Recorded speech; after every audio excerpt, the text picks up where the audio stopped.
Pedagang musiman sapi kurban yang berada di Jalan Tun Abdul Razak, Kabupaten Goa, mengaku mulai menjual sapi kurban. Menurut pedagang, penjualan sapi kurban tahun ini mengalami peningkatan dibanding tahun lalu dan telah menyiapkan sekitar 200 ekor sapi kurban.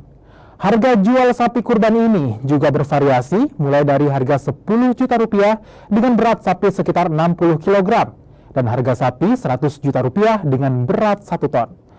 Pedagang mengaku sapi yang dijual telah mendapat sertifikat dari Dinas Kesehatan dan Dinas Peternakan Kabupaten Goa. Sapi tadi saya? Kurang lebih 200 ekor. 200 ekor. Itu sapinya dari mana saja nih? Dari Malakaji dan daerah Goa saja. Daerah Goa ya? Ya. Ya, untuk harganya sendiri kisaran mulai harga berapa sampai berapa deh? Kalau berat dari 60 kilo 10 juta sampai 1,1 ton 100 jutaan. 100 juta ya?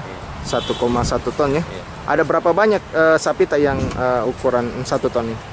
Ada sekitar 6 ekor. 6 ekor ya? Iya. Itu sudah ada pembeli tidak untuk mensimpangkan saya ini atau apa? Sudah ada yang sekitar 3 ekor sudah ada. Sudah ada ya?